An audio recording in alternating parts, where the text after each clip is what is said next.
आज मुंबई भाजपा कार्यालय वसंत स्मृति दादर पूर्व में आयोजित एक प्रेस वार्ता में महाविकास आघाड़ी सरकार भ्रष्टाचार के साथ साथ नशे के सौदागरों को बचाने में व्यस्त है। पिछले कुछ दिनों से जिस तरह से महाविकास आघाड़ी के एक वरिष्ठ मंत्री नशे के सौदागरों को बचाने का प्रयास कर रहे हैं, नारकोटिक्स कंट्रोल ब्यूरो के वरिष्ठ अधिकारी को जेल भेजने की धमकी दे रहे हैं, उन पर व्यक्तिगत हमले कर रहे हैं, वह निंदनीय है। इसे मुंबई सहित पूरे देश की जनता देख रही है। इसका भरपूर जवाब मुंबई सहित महाराष्ट्र की जनता महाविकास आघाड़ी सरकार को आगामी चुनाव में देगी। यह बात भाजपा महाराष्ट्र प्रदेश महासचिव श्री चंद्रशेखर बावनकुले ने कही। इस दौरान महाराष्ट्र प्रदेश युवा मोर्चा अध्यक्ष श्री विक्रांत पाटिल, मुंबई भाजपा युवा मोर्चा अध्यक्ष श्री तेजिंदर सिंह तिवाना सहित भाजपा युवा मोर्चा के अनेक पदाधिकारी तथा मीडिया के वरिष्ठ संवाददाता इस प्रेस कॉन्फ्रेंस में उपस्थित थे।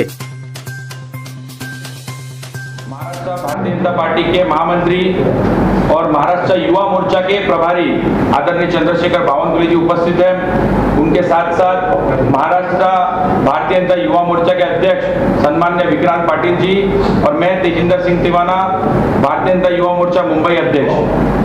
साथियों, पिछले 21 से 25 सितंबर के बीच में भारतीय जनता युवा मोर्चा मुंबई के तरफ से एक युवा वॉरियर संकल्प यात्रा हम सभी के नेता आदरणीय देवेंद्र जी और आदरणीय मंगल प्रभात लोढ़ा जी के नेतृत्व में सन्मान्य चंद्रशेखर बावनकुले जी और विक्रांत पाटिल जी ने ऐसे 25 विधानसभा पहले फेज में 21 से लेकर 25 सितंबर तक युवा वॉरियर्स पूरे मुंबई में बनाने के लिए अलग अलग विधानसभाओं में बैठकें ली और उसके बाद आज दूसरा फेज 25 और 26 अक्टूबर जहां पर 8 विधानसभा, तो एक साथ मिलाकर 30 विधानसभा और 33 टोटल विधानसभा हम आज खत्म करने जा रहे हैं। युवा वॉरियर संकल्प यात्रा के माध्यम से हम प्रत्येक बूथ पे मुंबई के 50 युवकों को युवा वॉरियर बनाएंगे और ऐसे 9,987 बूथ पे मुंबई के 9,987 शाखाएं खोलेंगे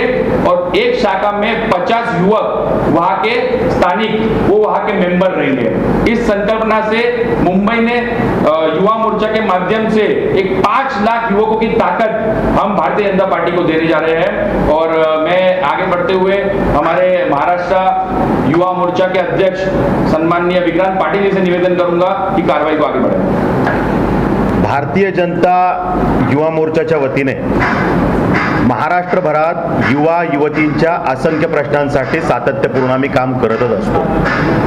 युवा युवतींचे असंख्य प्रश्न, त्यांच्या अन्यायाला वाचा फोडण्यासाठी भारतीय जनता युवा मोर्चा हा ताकदीनं काम करतोच आहे, रस्त्यावर उतरतोच आहे।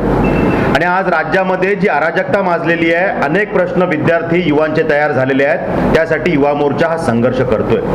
एमपीएससीच्या विद्यार्थ्यांचे विषय असतील, आरोग्य सेवकांचे विषय असतील, युवा मोर्चा ताकदीनं त्या विषयांना जाब विचारतोय, अन्यायाविरोधात वाचा फोडतोय। पण त्याचबरोबरीनं 18 ते 25च्या युवांना जोडण्यासाठीचा एक संकल्प जो आदरणीय देवेंद्रजी फडणवीस साहेबांनी आम्हाला दिला, तो संकल्प पूर्ण करण्यासाठी आम्ही प्रयत्न करतोय। 18 ते 25चा हा जो युवा, जो प्रगल्भ युवा आहे, त्याला या प्रवाहात आणण्यासाठी आणि राजकारणाविषयी त्याचा जो दृष्टिकोन थोडासा उदासीन आहे, त्याला सकारात्मक करून या प्रवाहाचा हिस्सा करण्यासाठी आमची ही संकल्पना आहे। राज्याच्या कानाकोपऱ्यात युवा वॉरियर्सच्या माध्यमातून युवांचं एक वादळ तयार करण्याचा आमचा प्रयत्न आहे। महाराष्ट्रातल्या प्रत्येक ग्रामपंचायत स्तरावरती किंवा शहरी भागात वॉर्ड स्तरावरती प्रत्येक ठिकाणी वॉर्डला 25 जणांची युवा वॉरियरची टीम हे टार्गेट घेऊन आम्ही काम करतोय आणि राज्यामध्ये 25 लाख युवांचं संघटन या माध्यमातून आम्ही आदरणीय आमचे प्रभारी चंद्रशेखरजी बावनकुळे साहेब यांच्या मार्गदर्शनाखाली करणार आहोत। आम्हाला चंद्रकांत दादा पाटील साहेब यांचं मार्गदर्शन आहे, आदरणीय मंगल प्रभातजी लोढा यांचं मार्गदर्शन आहे। आजच्या या पत्रकार परिषदेला आदरणीय चंद्रशेखरजी बावनकुळे साहेब यांनी संबोधित करावं अशी मी त्यांना विनंती करतो। महाराष्ट्रामध्ये 25 लक्ष आणि मुंबई शहरामध्ये 5 लक्ष युवा वॉरियर ही संकल्प यात्रा संकल्प पूर्तीकडे आलेली आहे। 288 पैकी 132 विधानसभा या संकल्प यात्रेने पूर्ण केलेल्या आहेत। उर्वरित विधानसभा सुद्धा लवकरच पूर्ण होणार आहेत। महाराष्ट्राच्या जनतेमध्ये प्रचंड आक्रोश आहे। महाराष्ट्राच्या जनतेला हे कळलंय की 16 महिन्यापासून महाराष्ट्राचे मुख्यमंत्री मंत्रालयात येत नाहीये. राज्याचा राज्यकर्ता मुख्यमंत्री जर मंत्रालयात येत नसेल तर राज्य कसं चालणार, हा प्रश्न आता जनतेच्या मनात आला आहे. विधानमंडळातल्या आणि विधान परिषदेच्या आमदारांना हे माहीत झालं आहे की मागच्या 16 महिन्यामध्ये एकाही पत्रावर मुख्यमंत्र्यांनी सही केली नाही. आमदार जातात तेव्हा पत्र घेण्यात येते, पत्र बाजूला ठेवण्यात येते. शेतकऱ्याचे वीज कनेक्शन कापल्या जात आहे. शेतकऱ्याचा मुलगा युवा वॉरियर व्हायला तयार आहे. या सरकारचा बदला घेण्याकरता तो आमच्या पाठीशी उभा झाला आहे. आदिवासी भागातली खावटी बंद केली आहे. आदिवासी परिवारातला युवा वॉरियर्सकडे, आमच्या युवकाकडे आकर्षित होतो आहे, पक्षाकडे आकर्षित होतो आहे. विदर्भ, मराठवाडा, उत्तर महाराष्ट्र वैधानिक मंडळ या सरकारने बंद केले. संपूर्ण डेव्हलपमेंट या सरकारने थांबवलं. संजय गांधी योजनाचे 4 महिन्यापासून पैसे नाही आहे. रस्त्याची कामे बंद, पुलाची कामे बंद, व्यक्तिगत लाभाच्या योजना बंद. एकंदरीत महाराष्ट्रामध्ये या सरकारचा कंट्रोलच सुटलेला आहे आणि मंत्री आपल्या गावापुरते झाले आणि मुख्यमंत्री बांद्र्यापुरते झाले आहे असं आता लोकांना वाटायला लागलं. मुंबईच्या 33 विधानसभेत जाताना मराठी माणूस सुद्धा आता शिवसेनेवर रागावलेला आहे. अनेक युवा कार्यकर्ते जल्लोषात भारतीय जनता युवा पक्षाकडे युवा वॉरियर्स होण्याकरता सेल्फी काढून त्याचं रजिस्ट्रेशन ते करतायत. महानगरपालिकेमध्ये आश्वासन दिलं होतं 500 स्क्वेअर फीट पर्यंत मालमत्ता असलेल्या घरमालकांना आम्ही मालमत्ता करात सूट देऊ. ते मध्यमवर्गीय लोक युवा वॉरियर्स या योजनेकरता आम्हाला फोन करताय की आमच्या मुलाला युवा वॉरियर करा, आम्हाला या सरकारचा बदला घ्यायचा. आणि त्यामुळं भारतीय जनता युवा मोर्चाने जो संकल्प यात्रा काढलेली आहे ही केवळ 25 लाख युवकांमध्ये थांबणार नाही आहे. तर या महाराष्ट्रात लाखो युवक शिक्षणाचा बट्ट्याबोळ, परीक्षेचा बट्ट्याबोळ, युवकांचे प्रश्न आणि या प्रश्नावर सुद्धा युवा शक्ती आता जागृत झालेली आहे. आणि म्हणून मला असं वाटतं या सरकारच्या विरुद्ध प्रचंड जनाक्रोश पुढच्या काळात आम्ही सुरू करणार आहोत. विक्रांत आणि तेजिंदरनी सांगितल्याप्रमाणे या युवकांना केवळ राजकारणाकरता आम्ही वापर करणार नाही आहे. 18 वर्षाचा असल्यामुळे त्याला राजकीय मत देण्याचा अधिकार आहे, तो मत टाकेल. पण माननीय प्रधानमंत्री मोदींच्या नेतृत्वामध्ये या युवकाच्या संचाला आम्ही 21व्या शतकामध्ये हाय स्किल्ड युवा तयार करण्याकरता सांस्कृतिक सामाजिक क्षेत्रामध्ये या युवकांना एक प्लॅटफॉर्म देण्याकरता हे काम या ठिकाणी होणार आहे. क्रीडा क्षेत्रामध्ये या युवकांना मोठी संधी मिळणार आहे आणि या युवकांना एक दिशा देण्याचं काम भारतीय जनता पार्टी करणार आहे. आणि मला वाटतं की एकीकडे महाराष्ट्रामध्ये जी तयार झालेली नाराजी आहे, त्या नाराजीच्या माध्यमातून जो युवा भाजपला जुळेल त्या युवकांना आम्ही सर्व प्रकाराने तयार करून त्याच्या जीवनामध्ये त्याच्या पाठीशी उभं होऊन त्याला लागणारी आवश्यक मदतही आम्ही करू. आणि हा संकल्प यात्रा पुढच्या काळात पुन्हा सुरू राहील 288 विधानसभेमध्ये 97,646 बूथपर्यंत मी स्वतः युवा मोर्चाच्या या संकल्प यात्रेमध्ये सहभागी आहे आणि आता तिसरा फेज हा नोव्हेंबर महिन्यात पुन्हा सुरू होणार आहे. प्रत्येक महिन्यात या संकल्प यात्रेचे 10 दिवस असणार आहे आणि मला वाटतं 2024 पर्यंत या महाराष्ट्रातल्या प्रत्येक घरातला युवा हा भारतीय जनता पक्षाचा युवा वॉरियर्स तयार होईल आणि या सरकारचा बदला घेतल्याशिवाय राहणार नाही. इतकी नाराजी जनतेमध्ये तयार झाली आहे आणि निश्चितपणे या सरकारच्या विरुद्ध संघर्ष करण्याकरता आम्ही तयार आहोत आणि संघर्षात्मक पुन्हा एकदा या महाराष्ट्रामध्ये चांगलं सरकार देण्याकरता युवा वॉरियर सुद्धा आम्हाला मदत करतील अशी अपेक्षा आम्हाला आहे. जो आपका एक टारगेट है 5 लाख युवाओं को जोड़ना है युवा मोर्चा से, तो किस तरह से इस 5 लाख के टारगेट को पूरा करेंगे और क्या लगता है यूथ जो है भाजपा की तरफ आने के लिए अग्रसर है? देखिए, जब हम जाते हैं तो 18 से 25 साल का युवा आता है, वो सेल्फी निकालता है, भारतीय जनता पार्टी का दुपट्टा डालकर आई एम युवा वॉरियर ऐसा प्ले कार्ड लेकर सेल्फी निकालकर रजिस्टर करता है. इतनी ज़्यादा तादाद में युवा भारतीय जनता पार्टी को जुड़ रहा है कि एक सैलाब सा युवाओं के बीच में एक नाराजी का सुर, बहुत उसके मन में ऐसा है कि ये सरकार हमें नहीं बचा पाएगी. ये सरकार का गृह मंत्री, ये सरकार का एक गृह मंत्री 100 करोड़ रुपए मांगता है पुलिस से, सरकार के अधिकारियों से. ऐसी सरकार हमें क्या बचाएगी? ये प्रश्न युवाओं के बीच में है. जिस प्रकार से ड्रग्स का माहौल है, इस माहौल से ही युवा बाहर निकलना चाहता है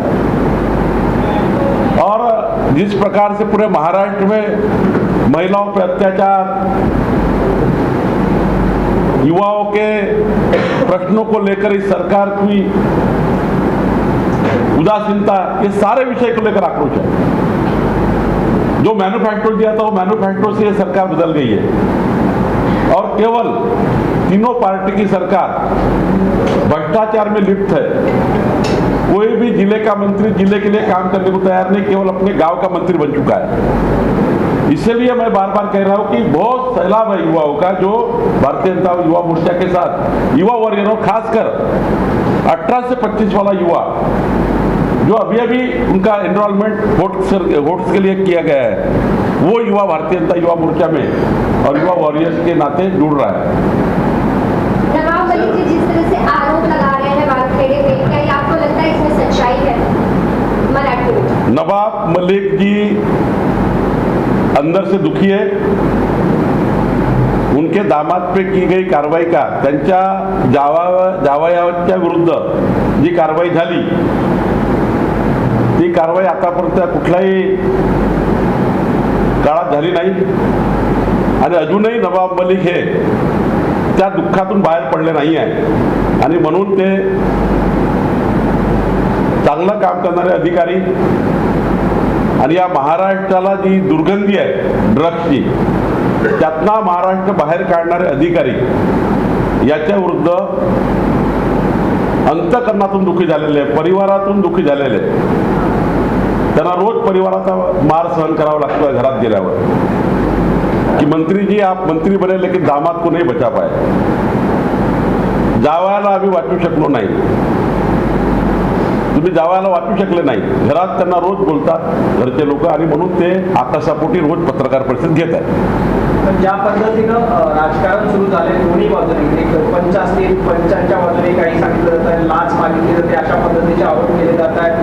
शाहरुख खान प्रकरण आल्यामुळे हिंदू मुस्लिम अँगल किंवा वाद रंग दिला जातोय, या सगळ्यावर भाजपची काय प्रतिक्रिया? असं आहे की यापूर्वी जे ड्रग्स प्रकरण झाले केवळ त्यात मुस्लिम नव्हते, 26-27 प्रकरण बघा, त्यात अनेक हिंदू अनेक समाजाचे लोक त्या ठिकाणी पकडले गेले. मग याच प्रकरणामध्ये हिंदू मुस्लिमचा जो विषय आणला गेला आणि हेच खरं काँग्रेस राष्ट्रवादीचं पाप आहे. जेव्हा जेव्हा हे अडचणीमध्ये येतात तेव्हा हिंदू समाजाला सांगतात की मुसलमान तुमच्या विरुद्ध आहे आणि मुसलमानाला सांगतात भाजप तुमच्या विरुद्ध आहे. तुष्टीकरण करून मतं घेण्याची आणि समाजामध्ये तेढ निर्माण करून समाजामध्ये पक्ष मोठा करण्याची ही भूमिका यांच्या रक्तामध्येच आहे. कधी पॉझिटिव्ह कन्व्हेन्स करून यांनी मतं घेतले नाही. कन्फ्युज करून लोकांना मतं घेणे आणि पक्ष वाढवणे. खऱ्या अर्थाने हे पुन्हा हिंदू मुस्लिमचं प्रकरण नाही आहे. जे पकडलं गेलं ते रेकॉर्डवर आहे, जे पकडलं गेलं ते CCTV मध्ये आहे, जे पकडलं गेलं ते कॅमेऱ्यात आहे. आणि मग या पद्धतीने पकडल्या गेल्यानंतर आपण आपल्या विरुद्ध गेल्यावर पूर्ण संस्थेला वेठीस धरणे आणि सरकारचा दुरुपयोग करणे. आज ज्या पद्धतीने नवाब मलिक आणि सरकारचे लोक वागतायत, सरकारच्या प्रशासनाचा पूर्ण दुरुपयोग करून आणि संभ्रम तयार करून घटनेला डायव्हर्ट करणे, तपासाला डायव्हर्ट करणे, तपासावर प्रेशर निर्माण करणे, याकरता मला वाटतं या सरकारचं काम चालू आहे. जी, आप जिस तरह से यूथ को युवा वॉरियर्स की तरह जोड़ रहे हैं, तो किस तरह से उनका आपको क्या रिस्पांस मिलता है और कितने दिनों में आपका ये जो वॉरियर का आपका जो मूविंग होगा, ये कितने दिनों में 5 लाख लोगों को आप तक पहुंचने की आपकी कोशिश होगी? देखिए, कहीं ना कहीं जो 18 से 25 साल का युवा वर्ग है वो विविध सांस्कृतिक या खेल कूद के कार्यक्रम से ज़्यादा अट्रैक्ट होता है. तो हम बूथ स्तर पे, मंडल स्तर पे, जिला स्तर पे ऐसे विविध कार्यक्रम, चाहे वो सिंगिंग कंपटीशन हो, डांसिंग हो, स्पोर्ट्स एक्टिविटीज हो, तो 18 से 25 साल के युवकों को अट्रैक्ट करने के लिए हम ये युवा मोर्चा मुंबई के माध्यम से मंडल, बूथ और जिला स्तर पे ऐसे एक प्रतियोगिता अलग अलग जगह पे हम करने वाले हैं, जिसके माध्यम से जो हमारा टारगेट है वो हमें पूरा विश्वास है कि 26 जनवरी से पहले हम 5 लाख से भी ज्यादा युवक मुंबई में जोड़ पाएंगे, जो आने वाले महानगर पालिका चुनाव में भी हमारे योद्धा बन के नीचे उठेंगे. युवा वॉरियर्स ये संकल्प देने की है जिसमें 18 से 25 के स्पेसिफिक युवाओं को हम जोड़ेंगे. ये युवा इस पूरे प्रक्रिया से जो बाजू में है, उनको इस प्रक्रिया में लाने का हमारा ये संकल्प है. और इस युवा का एक मत है, हर विषय में एक मत है. एजुकेशन सिस्टम है, पॉलिटिकल सिस्टम है, सब विषय में एक मत है. लेकिन ये युवा इस सब विषय में अपना मत व्यक्त करना चाहता है, लेकिन वो कर नहीं पाता क्योंकि उसे प्लेटफॉर्म नहीं मिलता. तो उसे उसका मत व्यक्त करने का एक प्लेटफॉर्म हम निर्माण करके देंगे. उसे उसके रुचि के विषय लेके हम जोड़ेंगे. राजनीति हम उसे बताएंगे तो वो आज शायद नहीं सुनेगा, लेकिन उसे हम कहेंगे कि आपको प्लेटफॉर्म देने के लिए हम काम कर रहे हैं. कला हो, क्रीड़ा हो, सांस्कृतिक हो, सामाजिक हो, जो उसे अच्छा लगे, म्यूजिक, जैज, नृत्य, जो विषय उसे अच्छा लगता है उसमें हम काम करेंगे. और उसको जब ऐसा लगेगा कि युवा मोर्चा मेरे फायदे का कुछ कहता है, मुझे प्लेटफॉर्म देने के लिए कुछ कर रहा है, तब जाके वो हमसे जुड़ेगा भी, देश प्रेम के इस प्रवाह में आएगा भी और देश को ताकतवर बनाने के लिए काम करेगा भी. तब वो राजनीति भी सुनेगा, नरेंद्र जी मोदी के काम भी सुनेगा, भारतीय जनता पार्टी का संघर्ष भी सुनेगा और देश प्रेम के माध्यम से भारत माता को परम वैभव पे लेके जाने का सपना पूरा करने के लिए काम भी करेगा. ये संकल्प लेके हम काम करेंगे. देखिए, 4 मार्च 2021 को सुप्रीम कोर्ट ने क्लियर आदेश पारित किया है. ट्रिपल टेस्ट करके ओबीसी को आरक्षण दीजिए. 4 मार्च से अक्टूबर निकल गया, अभी तक राज्य सरकार ने केवल ऑर्डिनेंस निकाला है. लेकिन ऑर्डिनेंस में तब मजबूती आएगी जब ये सरकार उसके पीछे ऑर्डिनेंस के साथ काम करेगी. मेरी जानकारी ऐसी है कि सरकार ऑर्डिनेंस को अभी तक चुनाव आयुक्त तरफ लेकर गई है, नहीं गई है. अगर लेकर गई है तो ऑर्डिनेंस के हिसाब से ओबीसी आरक्षण का वार्ड का फॉर्मेशन होना चाहिए, लॉटरी निकलनी चाहिए. यह सरकार की जवाबदारी है कि एक तो 4 मार्च 2021 के सुप्रीम कोर्ट का निकाल जो है, रिजल्ट जो आदेश आया हुआ है, उसके ऊपर काम करे. वो नहीं कर रही है. ऑर्डिनेंस ऑर्डिनेंस निकाला है, लेकिन चुनाव आयोग वो ऑर्डिनेंस मानने को तैयार है क्या, ये भी देख नहीं रही है।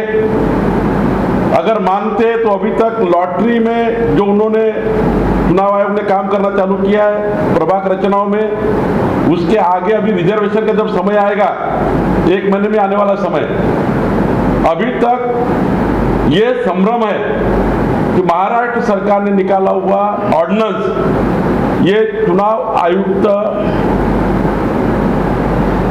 महाराष्ट्र के निवडणूक आयुक्त सुनेंगे या नहीं सुनेंगे, या फिर क्या क्लियरिटी है, ये आया नहीं है।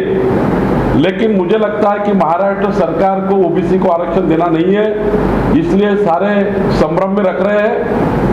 और अभी तक ये सरकार ने ऑर्डिनेंस के ऊपर कुछ भी नहीं किया, सुप्रीम कोर्ट से ऑर्डिनेंस क्लियर नहीं किया, चुनाव आयोग को नहीं पहुंचाया, तो आगे की कार्रवाई नहीं हुई है। ये सरकार को ओबीसी आरक्षण देना है तो आने वाले लॉटरी में, आरक्षण की लॉटरी में वो ऑर्डिनेंस के हिसाब से काम होना चाहिए, वो ऑर्डिनेंस के हिसाब से आरक्षण मिलना चाहिए, ऐसा मुझे लगता है। लेकिन इनकी नीयत में खोट है। ये सरकार जानबूझ के और टाइम पास करेगी। ये सरकार जैसा 13/12/2019 से लेके 4 मार्च तक टाइम पास किया, 4 मार्च से अभी तक टाइम पास किया, इनके मंत्री अलग अलग शब्दों में अलग अलग ओबीसी को गलत फैमिलियां फैलाते हैं और झूठ बताकर जनता का संभ्रम तैयार कर रहे हैं। हमने इनको ऑलरेडी बताया है, हम आपके सामने आज भी और बताते हैं, ये सरकार ने ओबीसी आरक्षण का अगर निर्णय नहीं किया तो आने वाले दिनों में तीनों पार्टियों को महाराष्ट्र की जनता छोड़ेगी नहीं, ओबीसी समाज नहीं छोड़ेगा।